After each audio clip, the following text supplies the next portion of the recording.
Les enfants de la République, Frédéric Aziza. Frédéric Aziza. Radio J.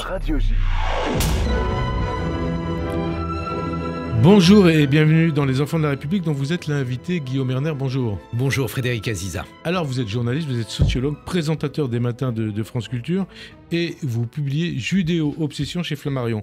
Un essai quelque part autobiographique où vous racontez l'histoire d'un juif polonais né en France dans une famille traumatisée par la Shoah et sans doute aussi par l'histoire juive, l'histoire du peuple juif et bien entendu l'antisémitisme. Issu d'une famille communiste à la pointe du combat contre l'extrême droite, vous avouez dans ce livre avoir longtemps occulté l'antisémitisme issu du monde musulman. Alors d'abord une première question, pourquoi ce livre et pourquoi maintenant Guillaume Erner ?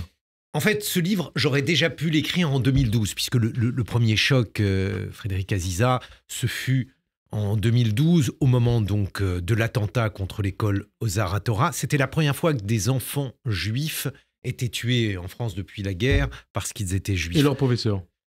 Leurs professeurs, bien sûr. Et d'autres, puisqu'on sait que cet homme dont je ne veux pas prononcer le nom a tué d'autres personnes. Et d'ailleurs, je vais vous interrompre 20 secondes, parce que quand on lit ce livre, on se dit, ce livre, vous y avez pensé longtemps, et ce n'est pas un livre que vous avez fait en un mois, ni en un an. C'est un livre effectivement auquel j'ai pensé depuis longtemps. 2012, si vous voulez, c'est le signe que les Juifs sont en grande partie seuls, parce que quand on se projette en arrière, il y a eu bien sûr l'attentat contre la synagogue de Copernic, la France était dans la rue, au moment de Carpentras, le président de la République était dans la rue, et puis progressivement, on a vu qu'il y avait moins de monde. Ilan Halimi aussi. Ilan Halimi était également une autre occasion donc, qui aurait pu nous inciter à descendre dans la rue. Et puis il y a eu le 7 octobre. Et le 7 octobre, nous nous sommes retrouvés, je dis nous, parce que tous les juifs de France ont été renvoyés au sionisme, alors qu'a priori, je ne sais pas très bien ce que veut dire le sionisme. Oui, vous dites je ne suis pas sioniste. Hein ?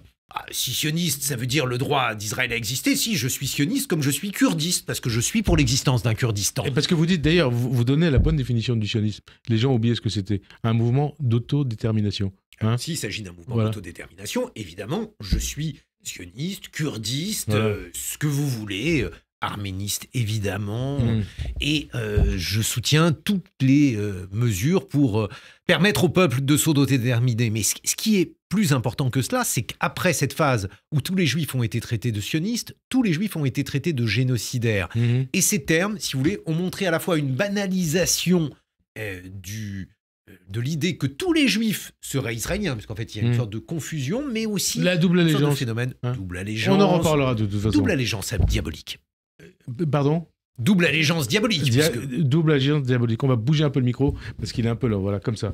Et donc vous définissez votre livre Judéo-Obsession comme un Yizkor-Bour, un livre du souvenir. Faut titre comme un séfarade. Comme un séfarade, oui, parce que moi je suis moitié-moitié, vous savez, c'est compliqué. Yizkor-Bour. Et pourtant j'ai fait de l'allemand. Pourquoi un livre du souvenir ? Souvenir de quoi ? Souvenir de qui ? Souvenir de cette génération des rescapés de la Shoah qui m'ont élevé, en l'occurrence mes parents, mes grands-parents, qui Ils étaient importants, vos deux grands-pères par exemple, hein ? Toute ma famille, je les pleure chaque jour. Et je pleure particulièrement, mais... Non, je pleure tout le monde d'ailleurs, mais mes grands-parents, puisque vous parlez de... mes deux grands-mères étaient admirables, l'une d'entre elles était une très petite femme d'1,50 m qui a réussi à faire en sorte que les gendarmes venus la rafler avec mon père et ma tante, et bien que ces gendarmes s'en aillent. Elle les a repoussés le 16 juillet 1942. Elle leur a dit que les enfants étaient français et qu'elle ne partirait pas et que les enfants ne partiraient pas. Et les gendarmes lui ont dit « on reviendra ». Et évidemment, quand ils sont revenus, elle était déjà partie. Je songe à mes deux grands-parents. J'ai un grand-père qui a fait la révolution russe, qui est venu en France, qui a décidé comme... Et on était en 1922, ça valait pas le coup d'apprendre le français, qui baragouinait 3 mots de français et des mots d'yiddish. Il est mort très âgé, à l'âge de 108 ans. 108 ans, c'est ça, 108 ans. Un homme, c'est ce que je nous souhaite à tous, jusqu'à 120 ans, Frédéric. Et vous dites qu'il a été lucide pratiquement jusqu'à 106 ans. Jusqu'à la fin de sa vie. Jusqu'à la fin de sa vie, c'est extraordinaire. Lucide, je sais pas, parce qu'il était très stalinien. Mais en tout cas, il avait sa raison, mais sa raison stalinienne. Et en tout cas, on comprend que vous êtes d'une famille stalinienne.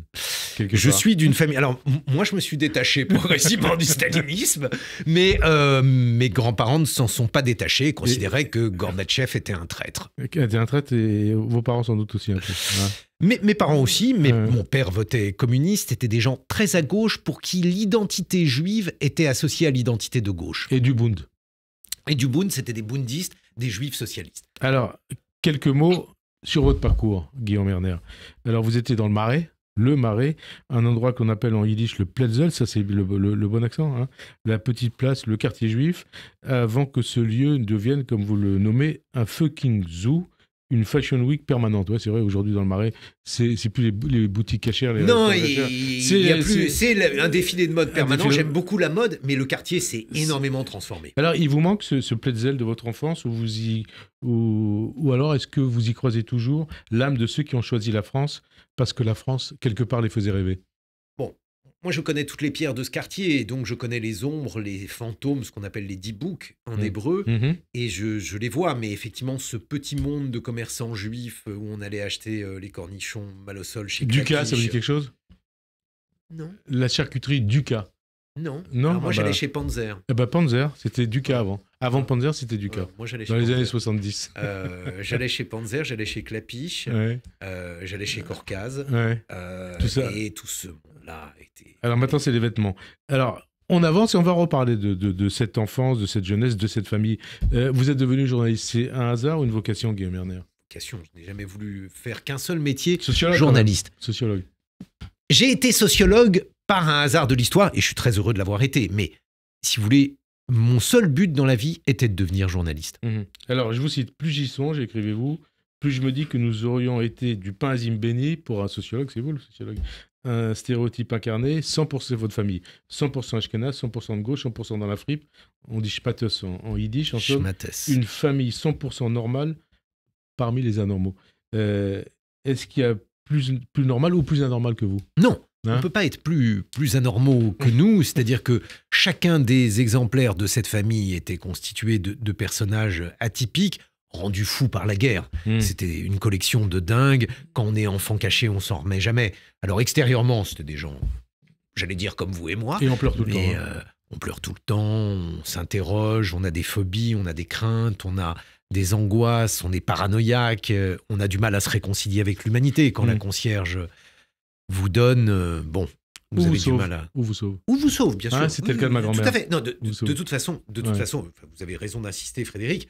De toute façon, si ces gens-là ont survécu, et je le raconte, si ma mère a survécu, c'est parce qu'elle a rencontré, quand elle était dans la forêt, un homme qui les a conduits dans une ferme qui les a sauvés, parce qu'il y a eu les barjots, les fermiers s'appelaient les barjots, qui les ont accueillis, évidemment, vous avez raison. Qu'est-ce qui vous reste de votre enfance? Est-ce que c'est ce que vous écrivez, c'est le fait d'avoir été élevé par des gens en deuil, non des vivants, mais des survivants. C'est ça que vous avez en tête? C'est ça que j'ai en tête, c'est-à-dire l'idée que finalement, on aurait très bien pu être mort. Et que dans ces conditions... et d'ailleurs, être mort et ne pas être né. Hein? Ce sont des gens qui ont chaque jour eu l'aspect, la mémoire du tragique. Et cette mémoire du tragique, si vous voulez, ça ne s'invente pas, ça ne se provoque pas, c'est quelque chose qu'on a ou qu'on n'a pas, eux l'avaient. Alors, vous écrivez que de manière très claire, le judéocentrisme familial se posait en s'opposant aux séfarades, bien plus qu'aux goïms, dites-vous, et pas du tout aux musulmans qui étaient du même côté que nous, puisque eux aussi avaient souffert. Alors, c'était quoi, ça? C'est un complexe de supériorité ou c'est du racisme anti-séfarade? Non, alors... racisme, le terme est fort. Oui, mais mais si vous je voulez, pose la question sciemment. il est arrivé quelque chose de catastrophique à ces Ashkénazes. Ils avaient l'impression d'avoir le monopole du judaïsme et ils avaient l'impression de l'avoir payé. Et ils ont été supplantés par les séfarades. D'abord, avant d'être supplantés, ils ont vu arriver ces séfarades qu'ils ne connaissaient pas, qui avaient un judaïsme très différent, qui avaient parfois les mêmes prières, mais pas forcément les mêmes rites. Et ils ne s'en sont pas remis. Et quand en plus, ces séfarades en sont venus à incarner ce qu'étaient les juifs, ils ont dit qu'il y avait tromperie Et sur vous la vous rendez marchandise. compte quand on est moitié Ashkenaz, moitié séfarade? J'imagine. Hein, qu'est-ce que ça donne? Alors, et vous citez d'ailleurs le cimetière de Bagneux. Hein, Oui, qui est un lieu que je connais parfaitement, j'imagine que vous aussi. Avec c'est même pas des tombes, hein, c'est des pierres, des monuments avec le nom des juifs morts en déportation ou restés Je connais très bien le cimetière de Bagneux. Ouais, et donc, vous êtes attaché à ce que vous avez vu dans le cimetière de Bagneux. Je suis attaché, j'y vais souvent, j'y vais avec mes enfants, j'y vais pour poser des cailloux sur la tombe de mes grands-parents, de mon père. Et c'est une promesse que j'ai faite à mon grand-père Joseph, et c'est une promesse à laquelle je me soumets régulièrement. Les enfants aiment bien aussi, à ma grande surprise, j'ai dû faire des ashkénazes. Ils aiment bien les cimetières. Ils aiment bien les cimetières, hein, ça c'est le côté gay juif, et notamment ashkénaze, hein, c'est ça. Vos parents se sentaient juifs, français, de gauche, peut-être même se sentaient-ils Ils se sentaient beaucoup plus juifs de gauche avant d'être français. Comment vous l'expliquez et qu'est-ce que cela a impliqué pour vous? Je crois qu'il y a quelqu'un qui nous est cher, Léopold Trepper, le chef de l'Orchestre Rouge, qui était un réseau d'espionnage contre le nazisme. Et Trepper disait « Je suis juif parce que je suis communiste ». C'est exactement ce que disaient mes parents. Et ensuite, il est parti en Israël.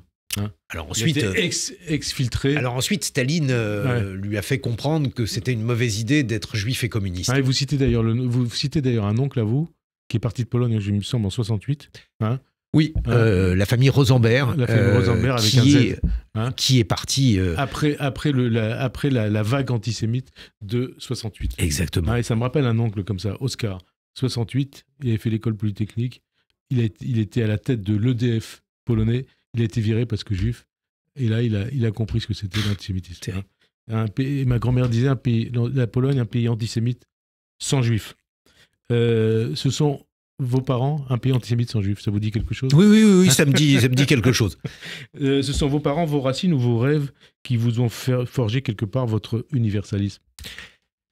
L'idée que finalement, lorsqu'on est juif, on est sensible à la souffrance de tous, y compris, je le dis avant qu'on me pose la question, y compris à la souffrance évidemment des Palestiniens. Vous parlez de Gaza.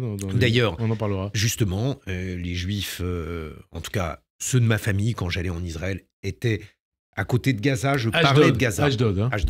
Ashdod, avant que Ashdod soit la ville des séfarades.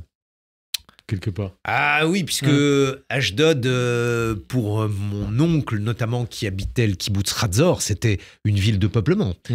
Alors, de peuplement, non pas dans les colonies, je précise, pour ceux qui n'ont pas en tête la géographie israélienne, mais c'est une ville qu'ils ont créée. D'ailleurs, c'est Ben Gurion, quelque part, qui a fait créer ces villes dans le sud d'Israël. Votre oncle, vous parlez de Dov, votre oncle, mon le sculpteur. Oncle Dov, qui était peintre, artiste, et qui toute sa vie a été obsédé par Hitler. Il peignait des petits Hitler avec des porte-jartelles. Et il se baladait déguisé en Hitler. Il faisait partie de cette galerie de personnages un peu étranges que j'ai dans ma famille. Parce qu'il a perdu ses parents. Hitler lui avait tout pris, disait-il, et donc il avait parfaitement le droit de se déguiser en Hitler.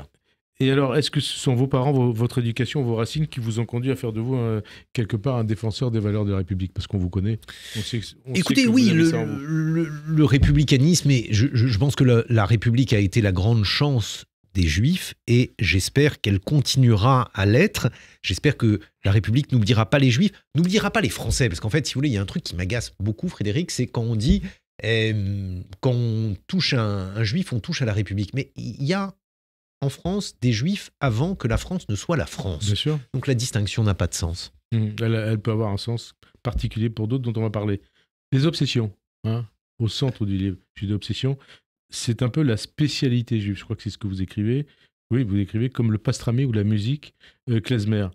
Est-ce à dire que sans obsession, il n'y aurait pas de judaïsme et de juifs? Oui. Je pense que l'une des caractéristiques des Juifs, en tout cas de beaucoup des Juifs que je connais, c'est d'être obsédés par les Juifs. Et il y a un moment où je me suis dit qu'il fallait l'avouer. Comme les antisémites alors? C'est notre point commun. Mais d'ailleurs, vous savez, c'était Aaron qui disait « J'ai plus de points communs avec un antisémite berrichon qu'avec un Juif yéménite ». Donc c'est évident. Et c'est votre cas? Probablement oui. C'est-à-dire j'ai beaucoup plus de points communs. Je suis de la Drôme. Il y a une certaine dose d'antisémitisme qui me paraît... Vous voyez, j'aime bien discuter avec eux parce que j'aime bien savoir ce que j'ai fait de mal. Et vous avez compris? J'ai compris ce qu'ils reprochaient aux Juifs, mais j'en apprends tous les jours, Frédéric. C'est quoi la dernière chose que vous avez apprise? Qu'on était génocidaire. Voilà, génocidaire. Ça marque. C'est le terme qui est le plus usité aujourd'hui pour éviter de dire des mots qui pourraient être condamnés par la loi. Ouais, parce qu'il y a une partie du livre, un paragraphe du livre consacré à la nazification des Juifs. Oui, ça c'est quelque chose qui bat son plein. Ouais, bah son plein. On en reparlera aussi. Alors, vous parlez d'histoire juive et de sa vallée de larmes. Traduction. Oui, il y a l'idée, si vous voulez, que l'histoire juive n'est qu'une série de catastrophes. C'est en partie vrai, mais en partie seulement. Et donc, il est important aussi qu'on raconte des moments qui ont été des moments plus heureux, des moments de communion, des moments de paix aussi pour les Juifs, y compris pour les Juifs de France. Et j'insiste là-dessus parce que c'est extrêmement important de le dire. Il y a eu des Juifs en France. L'histoire française est indissociable de l'histoire juive. Rachi, le plus grand sage. De Troyes. Rachi était de Troyes. Rachi écrivait en français. Rachi n'est pas seulement un grand sage du judaïsme, c'est un philosophe français, comme peut l'être Pascal. Simplement, Rachi n'était effectivement pas chrétien, il était juif. Et Rachi est complètement ignoré par l'enseignement, par la philosophie française. C'est un tort. Mais il est connu à Troyes. Il est très connu à Troyes, il est très connu chez les Juifs. Et très connu chez les Juifs. Alors, est-ce que c'est peut dire que cette obsession, Guillaume Bernard, vous l'avez en vous? Cette obsession, je l'ai en Depuis moi depuis toujours, depuis que j'ai compris que j'étais juif. J'ai compris que j'étais juif quand j'ai compris que Notre-Dame ne m'appartenait pas. Alors justement, c'était ça la question. Quand êtes-vous devenu juif? Et c'est lié à Notre-Dame. Et oui, écoutez, moi ça a été... C'était un choc. Ça a été un choc. Alors racontez-nous. Mais je me suis rendu compte que ce n'était pas une synagogue et que ce n'était pas moi, que c'était d'autres cultes qui y étaient rendus. Et c'est quelque chose qui m'a fait très mal. Sur le plan narcissique, c'est terrible d'apprendre que Notre-Dame n'est pas à vous. Et alors? Donc ça vous a fait comprendre ce qu'était être juif. Exactement, ça m'a fait comprendre que nous étions dans une situation de minoritaire, que tous les enfants de France n'avaient pas eu des parents cachés, qu'on ne racontait pas à tous les petits Français des histoires de guerre et des histoires de sauvetage en permanence. Toutes ces histoires dans lesquelles j'ai été baigné, ce sont mes histoires, mais ces histoires n'ont pas été les histoires de tout le monde. Et les Juifs d'ailleurs d'après-guerre, Ashkenaz, pouvaient se poser la question, pourquoi mon copain a 4 grands-parents et pourquoi c'est pas mon cas? Oui, il y avait toute une série de choses qu'on se posait. Par exemple, l'idée qu'on est un survivant et pas un vivant. Et pas un vivant. C'est une idée qu'il faut être il faut être arménien, il faut être tutsi, il faut avoir une spécificité d'origine pour penser à une telle idée. Et ça fait des siècles et des millénaires que c'est le cas pour les Juifs. Ça fait des millénaires que les Juifs sont dans une situation de précarité, dans une situation de contradiction par rapport à la norme dominante. Et effectivement, cette situation s'est renforcée. Alors, on en vient un peu à l'actualité. Vous racontez avoir commencé à compter le nombre de jours où le mot juif apparaissait dans l'actualité. Et vous avez constaté qu'il était chaque jour ou presque dans l'actualité, ce mot juif. Ça vous a fait peur ou pas ? Ça m'a d'abord intrigué. Alors, il faut préciser, Frédéric, que le mot juif, aussi, il faut préciser quand le mot juif est dans l'actualité, hors de toute actualité. Parce qu'il ne s'agit pas de l'élection d'Haïm Korsia. Quand le grand rabbin est élu, quand il y a des questions au Moyen-Orient qui se posent, c'est normal qu'on parle des juifs. Quand il y a une taxe sur l'essence et des gens qui descendent dans la rue, là, c'est pas normal. Et vous parlez des gilets jaunes notamment. Évidemment. Vous faites le lien des gilets avec jaunes, l'antisémitisme des gilets jaunes. Alors, pas de tous les gilets jaunes, mais la question, si vous voulez, c'est parti de là parce qu'on a commencé à se demander si tous les gilets jaunes, si une partie des gilets jaunes étaient antisémites, si quand on traitait Finkielkraut de sioniste et qu'il devait retourner à Tel Aviv, c'était une invitation au voyage ou pas, ou les caricatures d'Attali, etc. Voilà. À partir de ce moment-là, je me suis interrogé là-dessus. Et donc vous êtes interrogé, et ça a été quoi votre réponse ? Ma réponse, c'est que l'exercice que je me proposais de faire était infaisable puisqu'on parlait tous les jours des Juifs et que je n'allais pas compter le nombre de jours qu'il y a en un an, puisque je sais qu'il y en a 365. Donc, no Jews, no news, c'est une règle qui s'applique aujourd'hui en France, alors même que ces questions sont très éloignées des questions judéo-centrales, puisqu'en réalité, on ne parle pas de Juifs. Vous savez qu'il y a 2 fois plus de bouddhistes en France que de juifs. Il y a 1 million de bouddhistes. On ne parle jamais des bouddhistes, tant mieux pour eux. D'ailleurs, je souhaite qu'on continue à ne pas parler des bouddhistes. Si vous dites le mot bouddhiste, tout le monde s'en moque. On n'a rien à dire sur les bouddhistes. Si vous dites le mot juif, alors là, immédiatement, la conversation s'anime. Et vous racontez cette blague, vous écrivez cette blague. Pourquoi les coiffeurs ? Pourquoi les juifs et pas les coiffeurs ? Pourquoi les coiffeurs ? Il y a une forme d'arbitraire. On n'interroge même plus, si vous voulez, les raisons de l'antisémitisme. Et vous l'avez en vous. Au passage, vous êtes aussi un judéo obsédé. attiré quoi par les femmes avec des noms à particules. Ça, est-ce que si c'était vous voulez, pour être plus français que, on va dire, les Français de souche? j'ai cherché à devenir de plus en plus français. Je connais toute l'histoire de France, je connais l'histoire du terroir, je connais une histoire théorique parce que je suis très mauvais en pratique. Mais effectivement, c'est ça mon histoire, Frédéric. Ouais. Et donc, vous êtes un noble maintenant. Maintenant, je suis un noble. Un aristo. Vous, avec votre épouse. Donc, Oui. Voilà, vous avez acheté une ferme dans la Drôme il y a 20 ans, c'est ça? Et il y a 15 ans, j'ai acheté une ferme dans la Drôme. Maintenant, nous sommes Dromois. Dromois. Dromois d'adoption. C'est ce que diraient vos grands-parents. Je suis naturalisé Dromois. Dromois. Et vous êtes toujours atteint de judéo-obsession. Est-ce que ça se soigne, Non. docteur Erner? Périra avec moi. Ouais.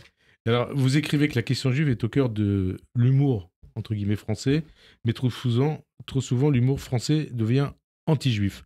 Vous citez Dieudonné, Ciné, Meurice et Blanche Gardin. Est-ce que vous êtes sensible à cet humour? C'est-à-dire qu'en fait, on est passé de l'humour juif à l'humour sur les juifs, puis à l'humour au détriment des juifs. Quand Desproges était extrêmement neuf et qu'il l'évoquait, vous savez, il y a des juifs qui se sont infiltrés dans la salle. À l'époque, il s'agissait de déchirer un tabou. Maintenant, il n'y a plus de tabou, tout le monde parle des Mais juifs. quand Desproges disait ça, c'était pas de l'antisémitisme. Parce qu'à l'époque, il déchirait un tabou. Ouais. Ensuite, alors, vous trouverez ça avez facilement Coluche, sur Internet. Ouais. Desproges l'a dit, s'est demandé s'il fallait le dire. Enfin, on sait aujourd'hui à quel point il savait qu'il faisait quelque chose de transgressif. Mais c'était précisément transgressif. La phrase de Meurice était, disons, une mauvaise blague. Sur Netanyahou était une mauvaise blague parce que montrer son zizi, mon père avait très peur de le faire. Et vous avez été circoncis d'ailleurs? Absolument. Et le fait de chercher à savoir si quelqu'un est juif par le prépuce, c'est bon, quelque chose. C'est ce qu'ont fait les nazis. Voilà, de mauvaise mémoire. Ouais. Et puis la troisième chose sur laquelle j'aimerais insister, j'aimerais développer ça devant vous, Frédéric, au sujet de Blanche Gardin. J'ai lu effectivement une interview de Blanche Gardin où elle expliquait qu'elle était blacklistée. Ouais. Je pense qu'on a tort de blacklister Blanche Gardin ou qui que ce soit d'ailleurs. Mais moi, ce qui m'intéresse, si vous voulez, ce n'est pas... Et blacklisté d'ailleurs, et je m'excuse de vous interrompre, et derrière cette interview, toute la secte et les filles est allée la soutenir. Bon, moi je ne suis pas LFiste, mais je soutiens Blanche Gardin puisque je soutiens quelqu'un qui est blacklisté. Je pense qu'il ne faut blacklister personne. Et elle dit qu'elle a été blacklistée pour critiquer le gouvernement israélien. Là, je ne suis pas d'accord parce que si on blacklistait tous les gens qui critiquent le gouvernement israélien, je serais blacklisté parce que je critique le gouvernement israélien. Et je crois que Blanche Gardin oublie juste une chose. Elle oublie d'abord un sketch. Un sketch qui était un sketch, car les choses ont un sens. Moi, je suis pour l'humour, mais je suis aussi pour l'interprétation de l'humour. Et donc, elle se moquait de Sophia Aram en inventant des alcooliques anonymes, en expliquant que tout le monde est antisémite. Mais évidemment, le sketch était ironique. Elle disait « tout le monde est antisémite » pour faire rire dans la salle. Pourquoi était-ce drôle pour Blanche Gardin? Parce qu'en réalité, ce qu'elle voulait dire, c'est qu'il n'y a pas d'antisémitisme. La blague, si vous voulez, Frédéric, c'est qu'en fait, cet antisémitisme, il est imaginé, il est instrumentalisé, il est résiduel. Et ensuite, Blanche Gardin a donné une autre interview, qui est une interview intéressante. Et cette interview intéressante, elle explique que le 7 octobre a été imaginé. Vous voyez, il y a eu une sorte d'emballement. En fait, on n'avait pas lieu de dire que c'était aussi catastrophique que cela. Alors, je ne suis pas d'accord pour qu'elle soit boycottée, mais je suis d'accord pour que l'on dise que d'une part, le fait de relativiser, j'utilise vraiment un terme neutre, de relativiser l'antisémitisme et de réviser l'histoire du 7 octobre, oui, ces choses-là ne me plaisent pas particulièrement. Je préférais la Blanche Gardin d'avant. D'avant, oui. Tout le monde l'aimait bien avant. Et puis là, on se pose des questions. Est-ce que ça fait partie de cette volonté, comme vous l'écrivez, de nazifier les Juifs? Ça fait partie en tout cas de cette volonté d'avoir un prisme absurde et grossier pour décrire les misères du monde. S'il s'agit d'être solidaire des musulmans, de tous les musulmans, alors il faut aussi dénoncer les crimes perpétrés par les Chinois contre les Ouïghours, les crimes perpétrés par les Birmans contre les Rohingyas. Il y a des musulmans persécutés, il faut le dire, les Palestiniens ne sont pas les seuls. S'il s'agit en revanche, et je pense que c'est Mahmoud Darwich, le grand poète palestinien, qui le dit, si le monde s'intéresse aux Palestiniens, c'est parce qu'ils ont comme ennemis les Juifs. Voilà la terrible nouvelle. L'Algérie se moque complètement du sort des Palestiniens. Elle se sert, elle instrumentalise. Si on parle d'une instrumentalisation, l'instrumentalisation de la cause palestinienne elle se trouve du côté de l'Iran ou du côté de l'Algérie. Alors ceux qui disent que l'antisémitisme est instrumentalisé, est-ce que j'instrumentalise? J'ai une question à vous poser. Est-ce que j'instrumentalise l'antisémitisme, Frédéric, quand j'ai peur parce que mon fils va au Talmud Torah? Je me demande si je l'instrumentalise. Est-ce que ma tante, qui a 87 ans, qui est une rescapée de la Shoah, l'instrumentalise l'antisémitisme quand elle me dit qu'elle a peur et qu'elle nous dit à nous, les plus jeunes qu'elle, de quitter la France? Je me demande justement de quelle instrumentalisation on parle, et j'aimerais bien pourquoi que on a peur Blanche Gardin... Et pourquoi on a peur? Alors on a peur probablement parce que on est un peu parce fou, que on est votre tante, paranoïaque. qui, je crois, qui vit avec votre mère, elle a des souvenirs en tête. Hein. Oui, je pense qu'elle a des souvenirs en tête. Elle a franchi la ligne de démarcation alors qu'elle avait 5 ans. Elle a échappé à la Gestapo un nombre de fois incalculable. Et aujourd'hui, elle dit ça recommence. Aujourd'hui, elle a peur de la même façon. Et ça ne me fait pas plaisir de savoir que ma tante a peur. Et alors, nous sommes tous des Juifs allemands de 68, l'année de votre naissance. Ça vous parle 57 ans après? Ça parle parce qu'on n'est plus des Juifs, on n'est plus des Juifs allemands. Si vous voulez, l'identification de la gauche et de la gauche radicale à des Juifs allemands, qui était une belle idée, une idée assez terrible, parce qu'être un Juif allemand, vous voyez ce que ça veut dire. Il est reparti, comme juif.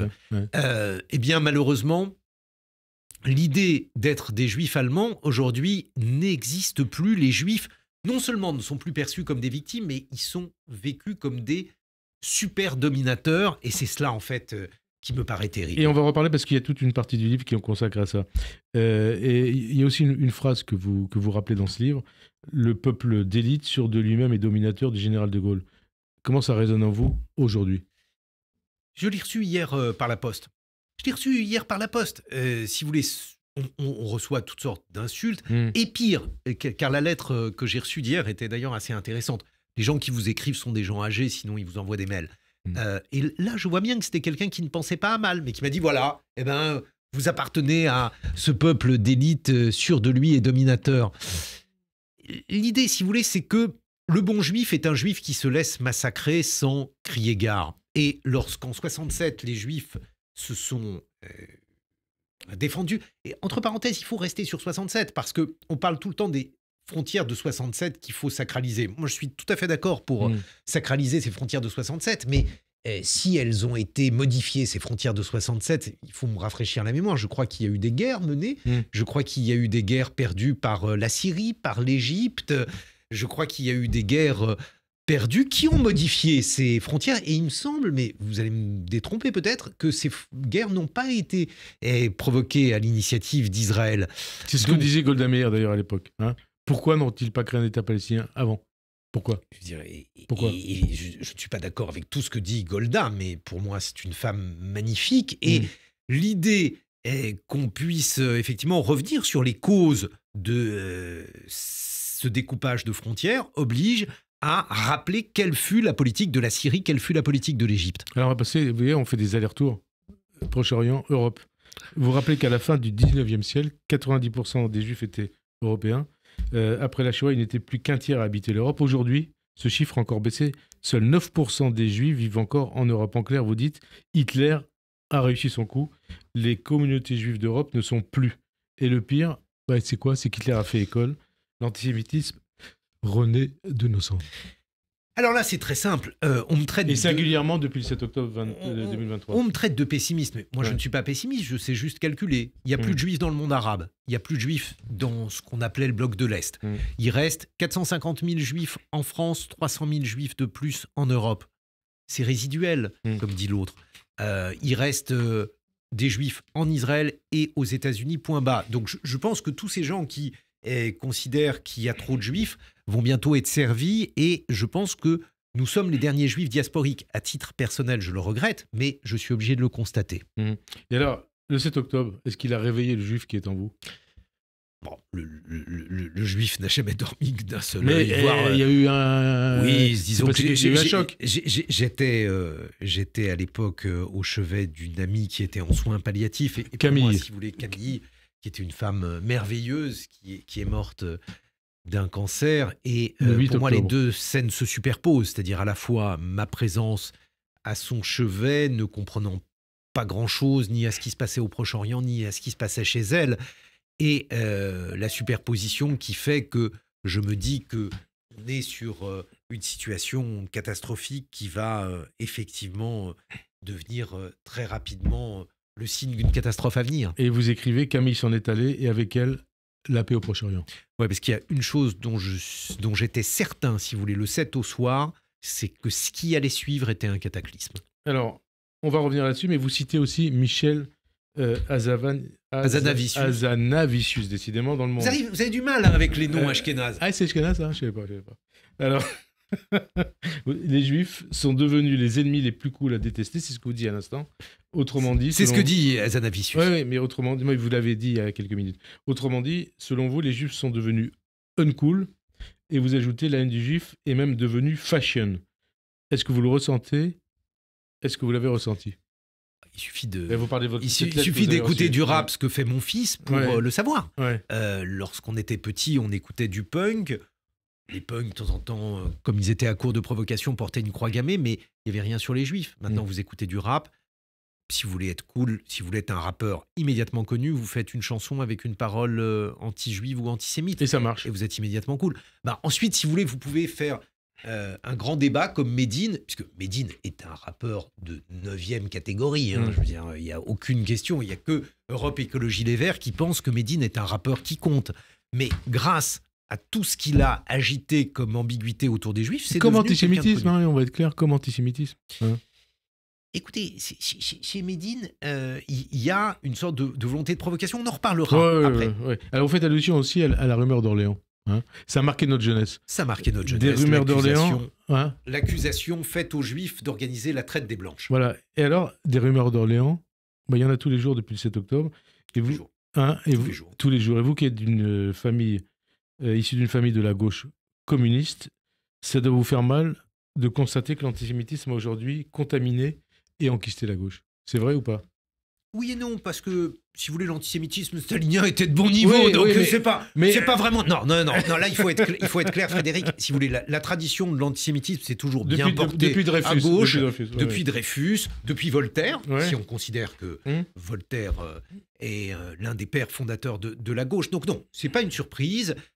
Voltaire qui expliquait son antisémitisme, l'antisémitisme de ses textes, en disant que c'était à l'origine du christianisme. C'est ça, c'est-à-dire en fait, chez Voltaire, si vous voulez, c'est l'anti-religiosité qui se transforme en antisémitisme. Mais on va passer plusieurs siècles, donc cet antisémitisme qui a enquisté la gauche.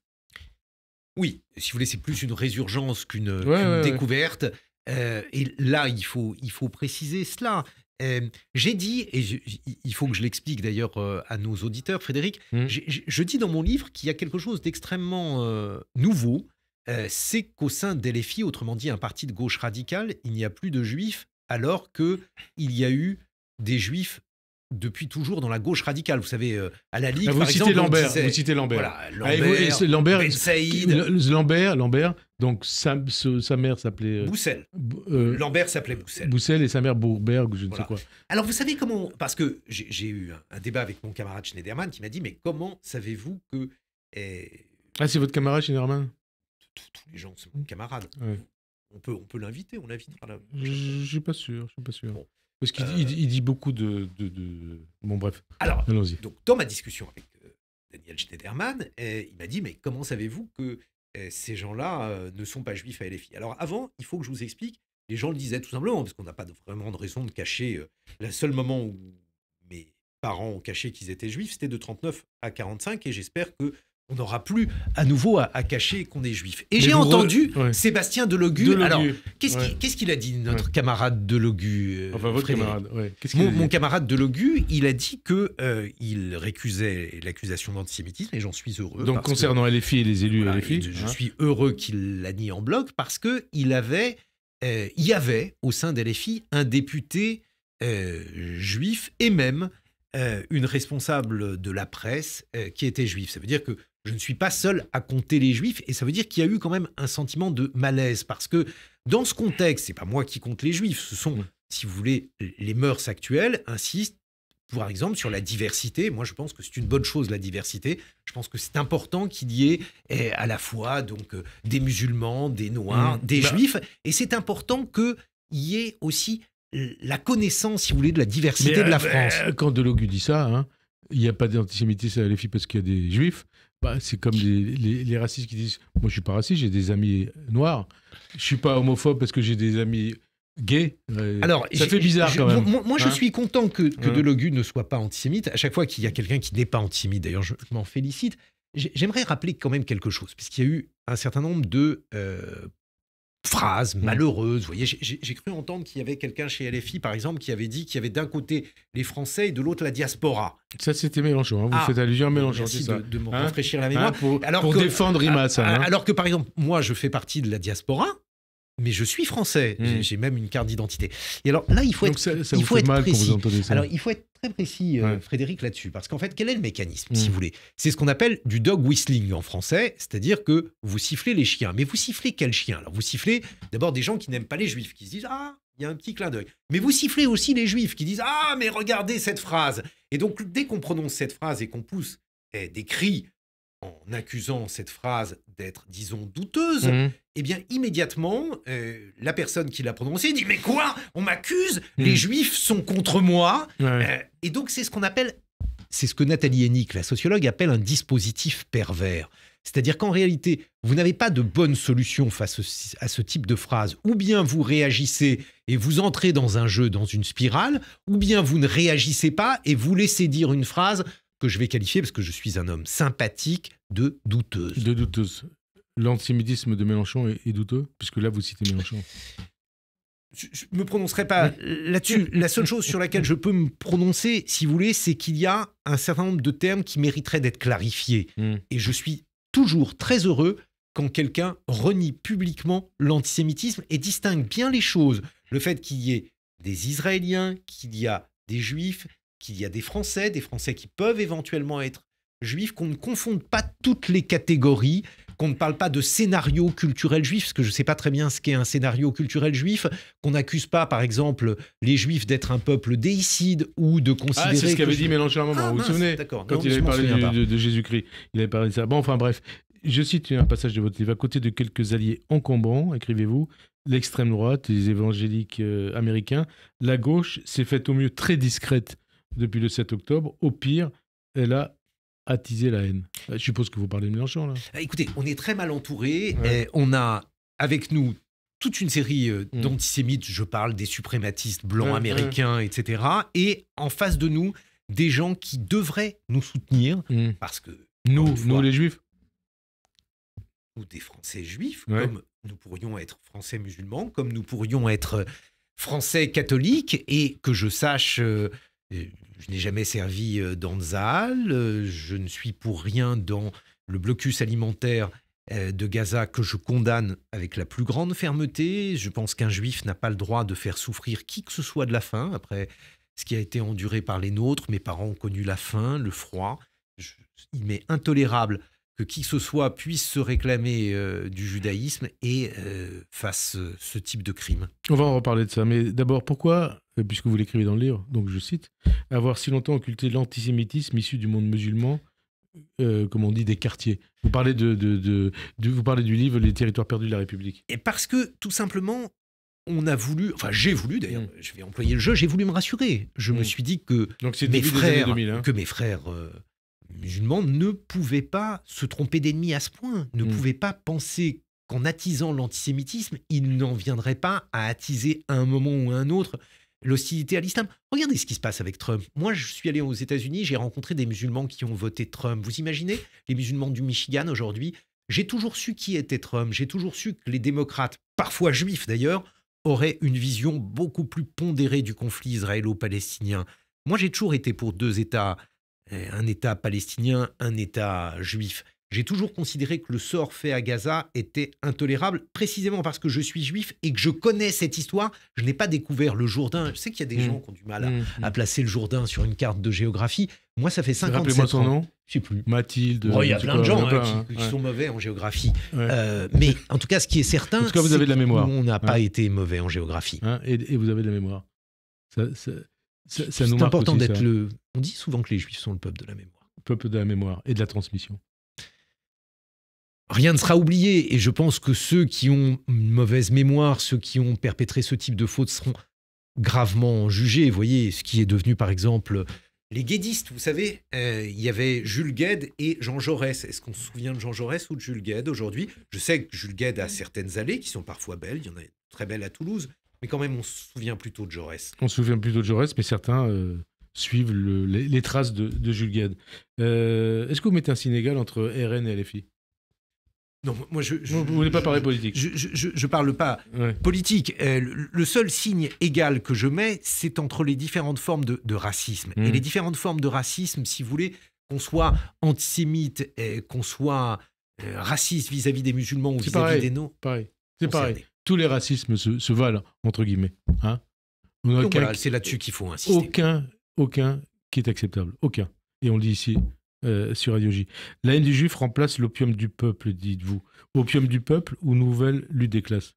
Là aussi, je vais citer ma camarade Nathalie Hennig, qui est une grande sociologue.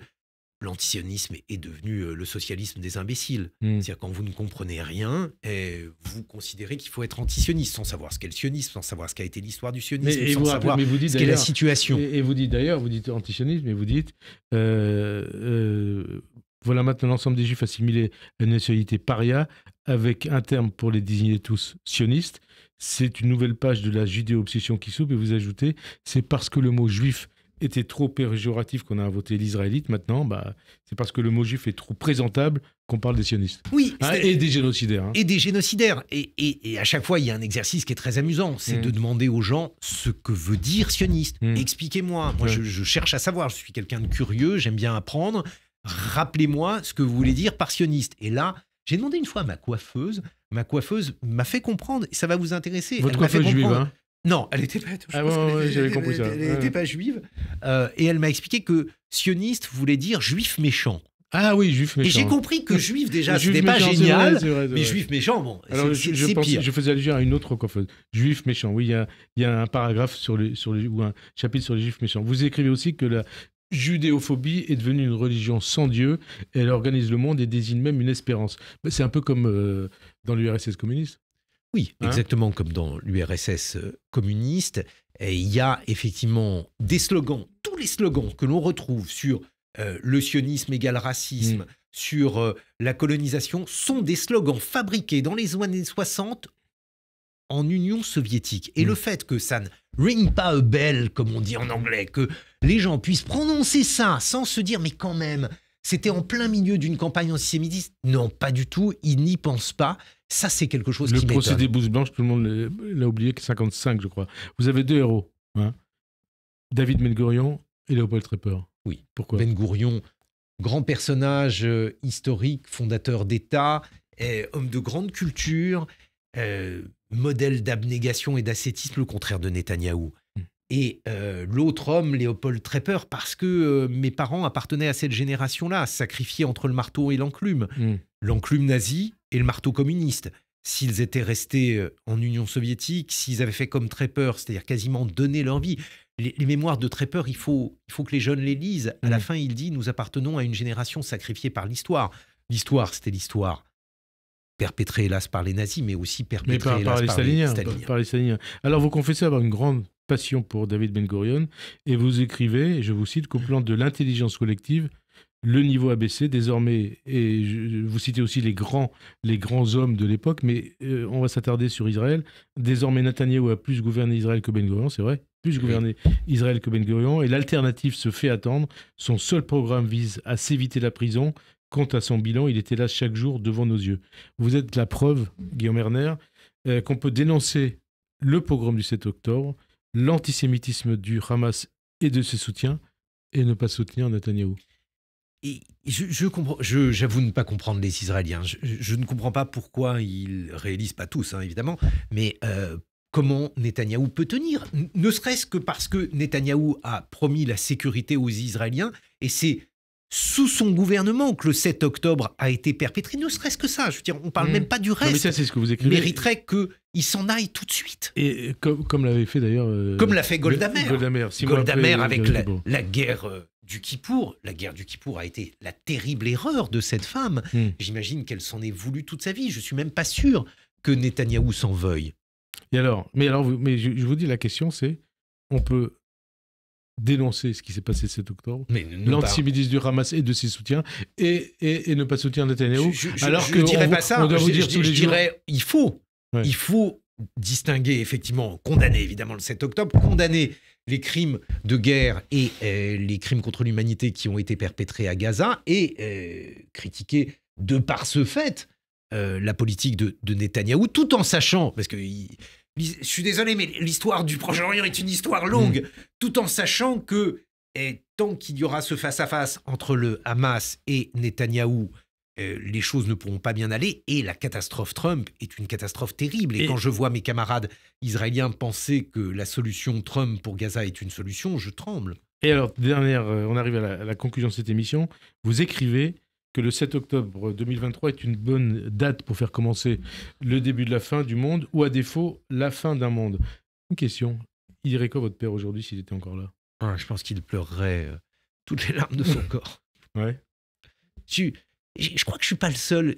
On m'a dit ça, un autre camarade m'a dit ça. Je suis content que mon père ne voit pas ça. Vous pensez souvent à votre père, Frédéric? Qu'est-ce que vous en pensez? Si votre père était là? Je ne sais pas s'il pourrait dire quelque chose. Il resterait muet.